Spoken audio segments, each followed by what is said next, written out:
Mi nombre es Alejandra Herrera, tengo 28 años y oficialmente soy la becaria de sistemas en Technova Solutions. Lo que nadie sabe, ni siquiera en mi familia, es que soy una especialista en ciberseguridad con más de 10 años de experiencia trabajando para agencias gubernamentales bajo identidades encubiertas. Mi última misión, infiltrarme en Technova para evaluar sus vulnerabilidades antes de que el Pentágono les otorgue un contrato millonario de defensa nacional. El viernes por la mañana llegué temprano a la oficina, como siempre. Las instalaciones de Technova ocupaban todo el piso 15 de un moderno edificio en Santa Fe. Paredes de cristal, escritorios minimalistas y una vista espectacular de la Ciudad de México. Mientras organizaba los cables detrás de los servidores, escuché la voz familiar de Rodrigo Vega, el CEO y fundador de la empresa. «Alejandra, ¿qué haces aquí tan temprano otra vez?» Su tono era condescendiente, como siempre.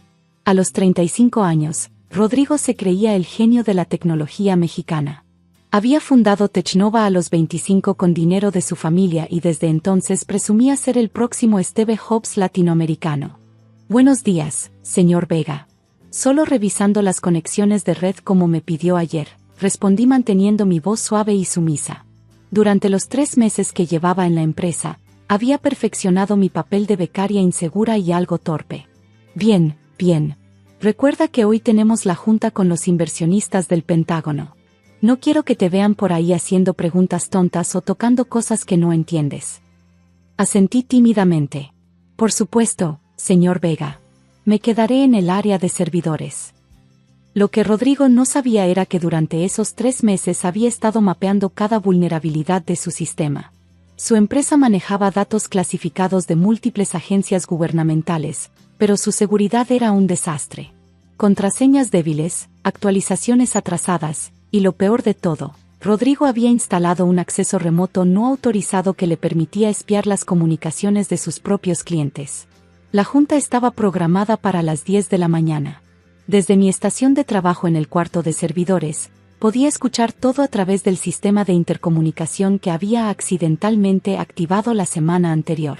Los representantes del Pentágono habían llegado puntuales, el coronel James Patterson y la doctora Linda Chan, especialista en ciberseguridad del Departamento de Defensa. «Señores, bienvenidos a Technova», escuché la voz de Rodrigo, llena de confianza artificial. «Como saben, nuestra plataforma de inteligencia artificial puede revolucionar la forma en que el ejército americano procesa información sensible». Durante la primera hora, Rodrigo desplegó su presentación habitual. Gráficos impresionantes, promesas grandiosas y mucha palabrería técnica que sonaba convincente para alguien sin conocimientos profundos de programación. Pero yo sabía la verdad, gran parte de su código había sido copiado de proyectos de código abierto, y los algoritmos que presentaba como revolucionarios tenían fallas fundamentales. «Impresionante, señor Vega», comentó el coronel Patterson. «Pero antes de proceder, necesitamos estar seguros de que sus sistemas pueden resistir ataques cibernéticos sofisticados. ¿Qué medidas de seguridad tienen implementadas?». La respuesta de Rodrigo fue un cliché tras otro. Firewalls de última generación, encriptación avanzada, monitoreo 24/7. Todo mentira. Su firewall tenía configuraciones por defecto, la encriptación usaba algoritmos obsoletos, y el monitoreo consistía en revisar los logs una vez por semana. «¿Y su equipo de ciberseguridad?», preguntó la doctora Chan. «Contamos con los mejores especialistas del país», mintió Rodrigo. «De hecho, tenemos un equipo de penetration testing que constantemente evalúa nuestras defensas». Desde mi escondite, rodé los ojos. Su equipo de penetration testing era un freelance que venía una vez al mes y ejecutaba scripts básicos de vulnerabilidades. Fue entonces cuando pasó. Alguien tocó la puerta del cuarto de servidores. Era Daniela, la asistente de Rodrigo. «Alejandra, el señor Vega quiere que lleves café a la sala de juntas. Dice que se olvidó de decirte que ibas a servir durante la reunión». Mi corazón se aceleró. Esto no estaba planeado. Mi misión requería mantener un perfil bajo, no exponerme frente a los representantes del Pentágono que podrían reconocerme de operaciones anteriores. «¿Estás segura?». Él me dijo que me quedara aquí. «Sí, acaba de mandarme por ti. Dice que necesitan café y que tú eres la única disponible». No tenía opción. Tomé la bandeja con las tazas y caminé hacia la sala de juntas. Cuando entré, todos los ojos se dirigieron hacia mí. Rodrigo me miró con irritación. Perdonen la interrupción. Es nuestra becaria, Alejandra. Solo viene a traer café.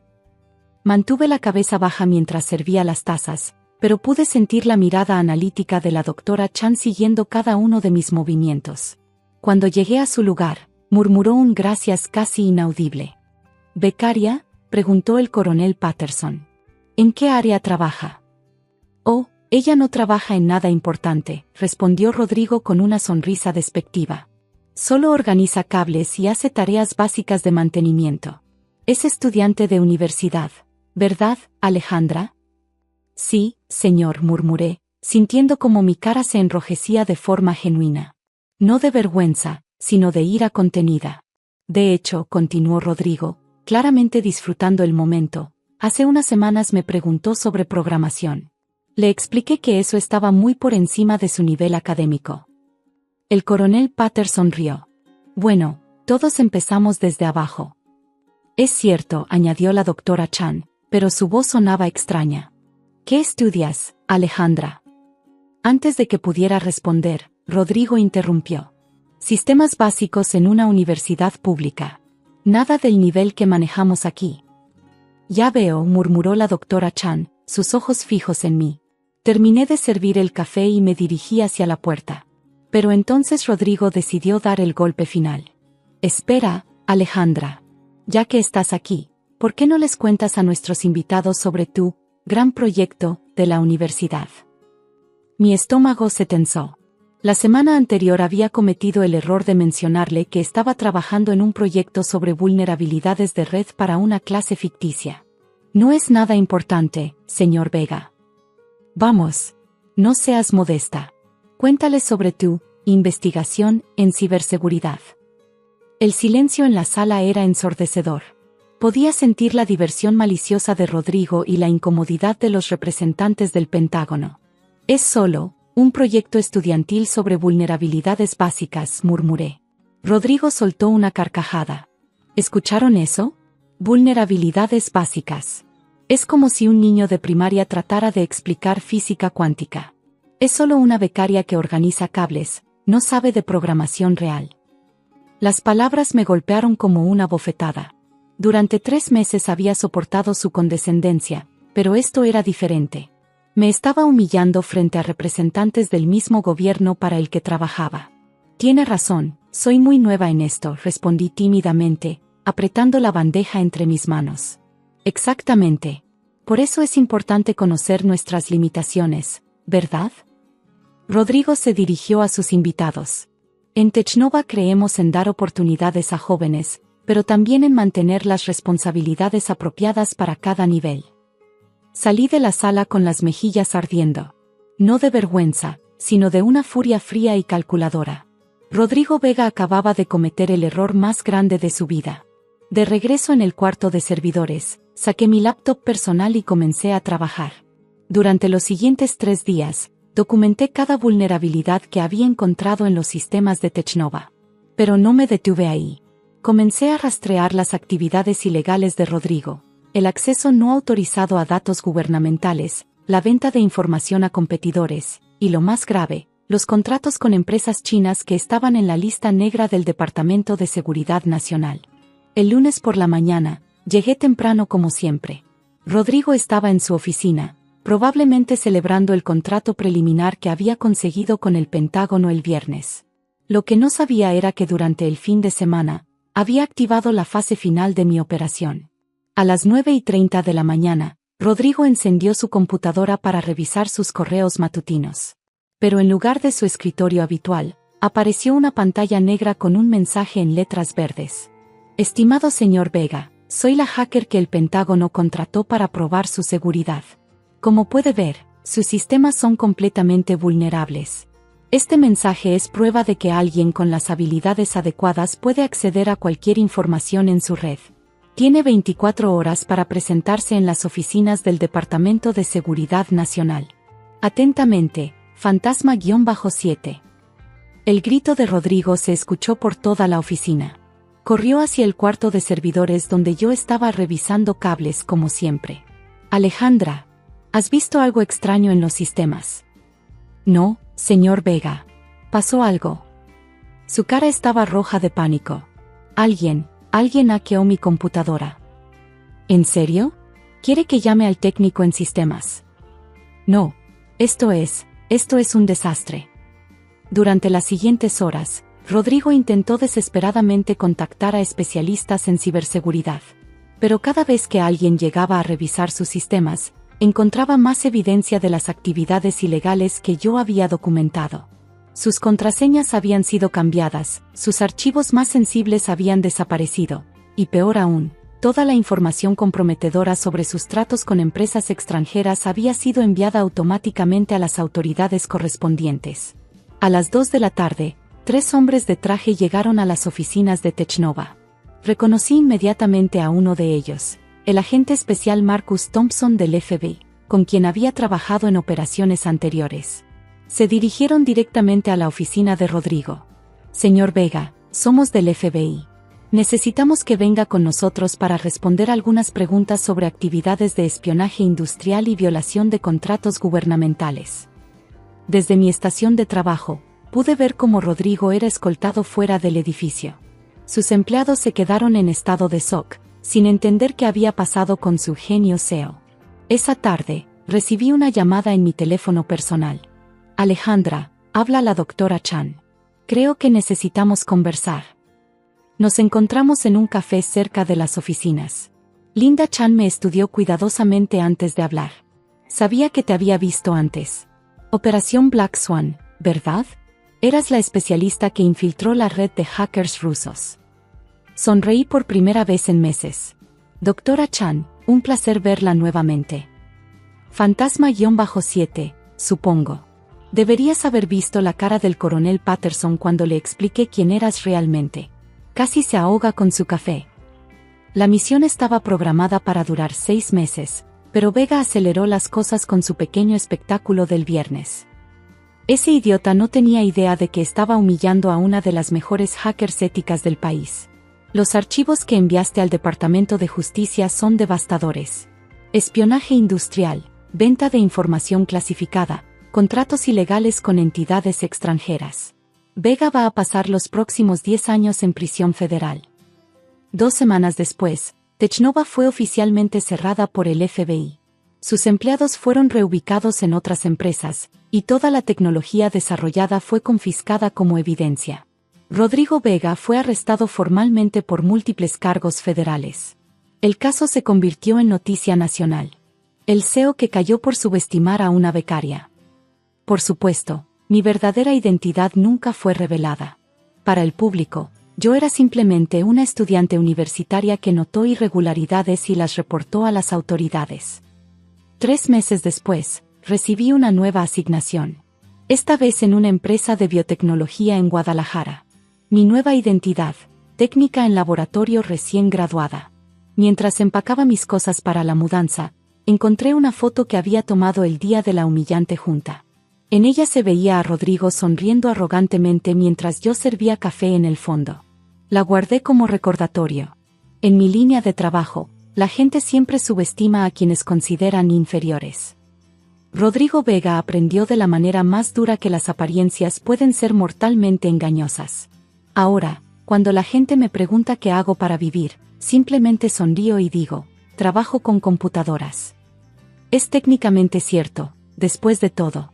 Solo que mis computadoras están diseñadas para proteger la seguridad nacional, y mis verdaderos jefes trabajan en edificios sin ventanas en Washington, D.C.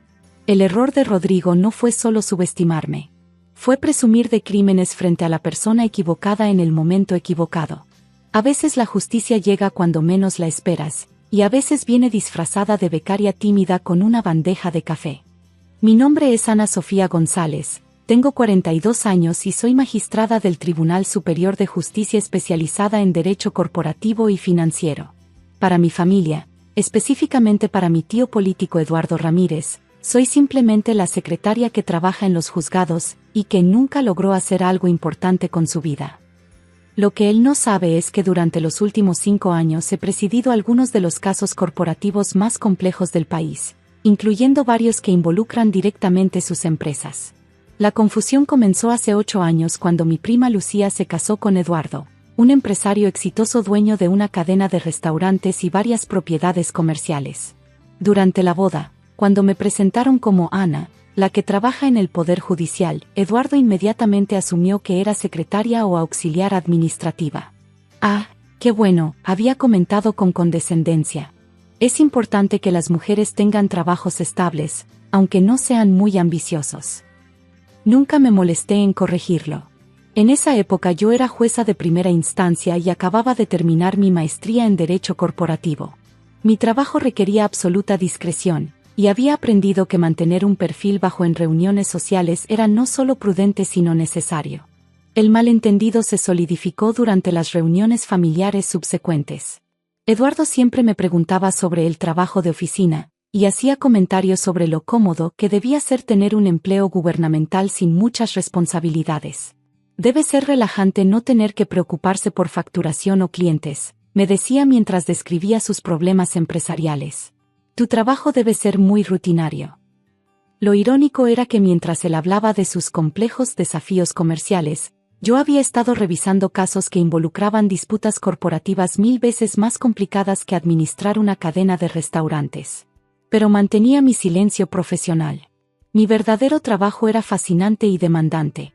Como magistrada especializada, manejaba casos de fusiones corporativas, disputas comerciales internacionales e investigaciones de fraude financiero. Mis decisiones afectaban miles de empleos y millones de pesos en transacciones comerciales. Había dictado sentencias en casos que establecieron precedentes legales importantes y había sido invitada a conferencias internacionales sobre derecho corporativo. Pero para Eduardo, yo seguía siendo la prima que nunca pudo salir adelante. La situación empeoró cuando fui promovida a magistrada hace 3 años. Mi nombramiento apareció en todos los periódicos nacionales, pero Eduardo nunca lee las secciones legales de los diarios. Para él, las noticias importantes eran solo las relacionadas con negocios y deportes. ¿Sigues en el mismo trabajo?, me preguntaba cada Navidad. Deberías considerar buscar algo mejor. Con tu edad, ya deberías estar establecida profesionalmente. Sus comentarios se volvían especialmente hirientes durante las reuniones familiares, donde no perdía oportunidad de comparar mi falta de ambición con los logros de otros familiares. Miren a mi sobrino Carlos, decía señalando a un primo que había abierto una consultoría. Él sí entendió que para triunfar hay que ser emprendedor, no conformarse con un sueldo de oficinista. Lo que Eduardo no sabía era que yo ganaba más en un año que lo que él facturaba en su negocio más exitoso. Pero mi discreción profesional me impedía alardear sobre mi posición o mis ingresos. La tensión familiar llegó a su punto máximo durante la cena de Navidad de este año, celebrada en la nueva casa de Eduardo en Polanco. Había invitado a varios socios comerciales y abogados para mezclar la celebración familiar con oportunidades de negocio. Ana Sofía, siéntate por allá, me indicó señalando una mesa alejada del comedor principal. Esta mesa es para discusiones de negocios. Tú estarías más cómoda con las esposas y los niños. Mi prima Lucía me miró con pena, pero no dijo nada. Había aprendido a no contradecir a Eduardo en público. Me dirigí a la mesa asignada sin protestar, sentándome junto a las esposas de sus socios y algunos familiares menores. Desde mi lugar podía escuchar claramente la conversación de negocios que Eduardo consideraba tan sofisticada. El problema con las nuevas regulaciones corporativas, decía pomposo mientras cortaba su carne, es que los burócratas del gobierno no entienden cómo funciona el mundo real de los negocios. Sus invitados asentían reverentemente, aunque sus comentarios revelaban un entendimiento bastante superficial de las leyes corporativas que él criticaba. Estas nuevas reglas sobre transparencia financiera son ridículas, continuó. Solo complican los procesos para empresarios honestos como nosotros. Internamente sonreí. Esas nuevas reglas habían sido resultado directo de una serie de decisiones judiciales que yo había redactado después de revisar casos de fraude corporativo. Las regulaciones que él criticaba existían precisamente para prevenir las prácticas dudosas que algunos empresarios consideraban normales. ¿Verdad que sí, Ana?, me gritó desde su mesa, incluyéndome en la conversación de manera condescendiente. Tú que trabajas en el gobierno, seguramente ves todo el papeleo inútil que generan estas regulaciones. Todas las miradas se dirigieron hacia mí.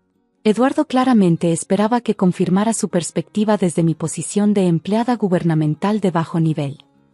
Las regulaciones suelen tener razones específicas, respondí diplomáticamente. Por eso prefiero trabajar con abogados de verdad, continuó Eduardo dirigiéndose a sus invitados. No con burócratas que solo ven formas y procedimientos. Hizo una pausa teatral, claramente disfrutando su papel de empresario exitoso educando a la familia. Las secretarias no entienden de leyes corporativas.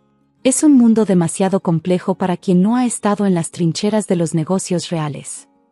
El comentario fue como una bofetada. No solo había minimizado mi profesión, sino que había usado su ignorancia sobre mi verdadero trabajo para humillarme frente a toda la familia y sus socios. Claro que no, asentí tranquila, manteniendo mi voz controlada y profesional. Eduardo sonrió satisfecho, interpretando mi respuesta como confirmación de su superioridad. Sus socios asintieron con aire de comprensión, como si acabaran de escuchar una gran sabiduría empresarial. Exactamente, continuó, dirigiéndose ahora completamente a sus invitados de negocios. Por eso es crucial rodearse de profesionales que realmente entiendan el derecho corporativo moderno. No podemos permitir que secretarias y auxiliares opinen sobre temas que requieren verdadera expertise. La conversación continuó por esta línea durante varios minutos más, con Eduardo pontificando sobre la complejidad de las leyes comerciales y la importancia de tener asesores legales de primer nivel. En ese momento, el timbre de la casa sonó repetidamente. Eduardo frunció el ceño, molesto por la interrupción en medio de su discurso sobre la sofisticación legal. ¿Esperamos a alguien más?, preguntó Lucía mientras se dirigía hacia la puerta. Mis abogados, respondió Eduardo consultando su reloj. Les dije que vinieran después de las 9 para revisar unos contratos urgentes. Siempre trabajan, incluso en Navidad. Eso es dedicación profesional real. Momentos después, Lucía regresó acompañada de 3 hombres en trajes formales. Reconocí inmediatamente al licenciado Morales y al licenciado Herrera, 2 de los abogados corporativos más reconocidos de la ciudad. El tercero era más joven. Probablemente un asociado senior. Disculpen la tardanza, señor Ramírez, dijo el licenciado Morales mientras se acercaba a la mesa principal. El tráfico navideño complicó nuestro. Sus palabras se cortaron abruptamente cuando me vio. Sus ojos se abrieron con sorpresa y una expresión que mezcló reconocimiento con pánico absoluto. Magistrada González, tartamudeó, su voz perdiendo toda su confianza profesional. No esperábamos verla aquí. El silencio que siguió fue ensordecedor. Todas las conversaciones cesaron instantáneamente. Eduardo miró confundido entre sus abogados y yo. Magistrada, murmuró, claramente desconcertado. El licenciado Herrera se acercó inmediatamente, su rostro pálido mientras procesaba las implicaciones de la situación. Señora magistrada, quiero aclarar que no sabíamos de su presencia aquí. Si hay algún conflicto de interés con los casos pendientes. No se preocupen, los interrumpí suavemente, levantándome de mi silla. Esta es una reunión familiar. Eduardo se puso de pie lentamente, su rostro mostrando una confusión total mientras alternaba su mirada entre sus abogados y yo. ¿Alguien puede explicarme qué está pasando? El licenciado Morales se aclaró la garganta nerviosamente. Señor Ramírez, ¿no le dijimos que el caso de la fusión con Restaurantes del Valle está siendo revisado por la magistrada González? Magistrada González. Eduardo repitió mecánicamente. Su familiar, balbuceó el abogado más joven, señalándome con una mano temblorosa. Pero ella es secretaria, protestó Eduardo débilmente. Los 3 abogados intercambiaron miradas de incredulidad. El licenciado Herrera fue el primero en encontrar su voz. Señor Ramírez, la magistrada González es una de las juristas más respetadas en derecho corporativo del país. Preside el Tribunal Superior especializado en casos comerciales complejos. Eduardo se sentó pesadamente en su silla, el color drenándose completamente de su rostro. Imposible. De hecho, continuó el licenciado Morales, claramente incómodo, acabamos de recibir su última decisión sobre el caso de Corporativo Santander. Su análisis de las regulaciones de transparencia financiera fue brillante. Me dirigí calmadamente hacia la mesa principal, sintiendo todas las miradas sobre mí. Esas regulaciones ridículas, de las que hablabas hace unos minutos, dije dirigiéndome a Eduardo, fueron diseñadas basándose en precedentes legales que establecimos después de revisar cientos de casos de fraude corporativo. El licenciado Herrera asintió vigorosamente. La magistrada González redactó las sentencias que crearon el marco legal moderno para la transparencia empresarial. Su trabajo ha sido citado por tribunales internacionales. Eduardo abrió y cerró la boca varias veces sin emitir sonido. Pero dijiste que trabajabas en el gobierno. Trabajo para el Poder Judicial, aclaré. Soy magistrada del Tribunal Superior de Justicia, especializada en derecho corporativo y financiero. Y una de las más destacadas, añadió el licenciado Morales. Sus decisiones han establecido precedentes que afectan toda la jurisprudencia comercial mexicana. Los socios comerciales de Eduardo comenzaron a susurrar entre ellos, claramente reevaluando todo lo que habían escuchado durante la cena. ¿Cuánto tiempo lleva siendo? Eduardo comenzó a preguntar. 12 años como jueza, 5 como magistrada, respondí. Pero siempre he trabajado en derecho corporativo. El licenciado Herrera se dirigió directamente a mí.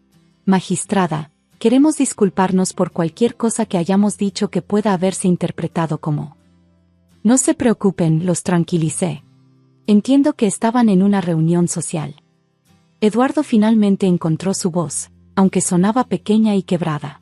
Ana, yo no sabía. Si me hubieras dicho. ¿Habrías cambiado tu actitud?, pregunté directamente. ¿O simplemente habrías sido más cuidadoso con tus palabras? No respondió, pero su silencio fue respuesta suficiente. Por cierto, añadí dirigiéndome a los abogados, sobre el caso Restaurantes del Valle que mencionaron. La audiencia está programada para el 15 de enero. Los 3 abogados intercambiaron miradas nerviosas. Claramente había aspectos del caso que preferían no discutir frente a Eduardo. ¿Hay algún problema con el caso?, preguntó Eduardo, su voz revelando una ansiedad creciente. Bueno, el licenciado Morales dudó. Hay algunas irregularidades en la documentación financiera que presentamos. Esperábamos poder resolverlas antes de la audiencia. Me dirigí hacia la salida, pero antes de irme, me volví hacia Eduardo. Esas trincheras de los negocios reales, de las que hablaba, son exactamente el tipo de experiencia que revisamos en el tribunal. Cada día. Hice una pausa, mirando alrededor de la mesa de invitados. Y sobre las secretarias que no entienden derecho corporativo, muchas de ellas tienen más conocimiento legal que algunos empresarios que piensan que las reglas no se aplican a ellos. Las semanas siguientes fueron particularmente interesantes. Eduardo me llamó repetidamente, alternando entre disculpas desesperadas y intentos sutiles de influir en casos pendientes. Ana, quería disculparme por mi ignorancia, me dijo durante una de sus llamadas. No tenía idea de tu posición. El problema no es que no supieras mi posición, Eduardo. El problema es cómo trataste a alguien que creías que tenía menos poder que tú. Podríamos almorzar para discutir las perspectivas legales de mis casos. Eduardo, eso sería completamente inapropiado. Y si tus abogados te sugirieron que me contactaras directamente, necesitas abogados nuevos. El caso de Restaurantes del Valle se resolvió en enero. Las irregularidades que mencionaron los abogados resultaron ser violaciones significativas a las regulaciones de transparencia financiera. Eduardo recibió una multa sustancial y fue obligado a reestructurar completamente sus prácticas contables. Durante la siguiente reunión familiar en febrero, la dinámica había cambiado completamente. Eduardo me trataba con una deferencia exagerada que resultaba casi cómica. Ana Sofía, qué honor tenerte aquí, me dijo cuando llegué. ¿Te gustaría sentarte en la cabecera de la mesa? Estoy bien donde siempre me siento, respondí, dirigiéndome a mi lugar habitual con las esposas y familiares menores. Pero eres una magistrada, insistió. Deberías estar con los profesionales. Eduardo, el respeto no debe depender de títulos o posiciones. Si solo me respetas ahora porque conoces mi cargo, entonces realmente no me respetas a mí. Su transformación era tan radical que resultaba incómoda. Donde antes me ignoraba, ahora buscaba constantemente mi aprobación. Donde antes pontificaba sobre leyes que no entendía, ahora me pedía explicaciones sobre cada regulación comercial. ¿Podrías explicarme por qué existen estas nuevas reglas sobre auditorías?, me preguntó durante la cena. Las mismas reglas que llamaste ridículas en Navidad, le recordé. Se sonrojó visiblemente. 6 meses después, durante la celebración del cumpleaños de Lucía, Eduardo se disculpó públicamente. Quiero pedirle perdón a Ana Sofía frente a toda la familia, anunció durante el brindis. Mi ignorancia y mis prejuicios me hicieron tratarla de manera injusta durante años. He aprendido mucho sobre humildad y respeto.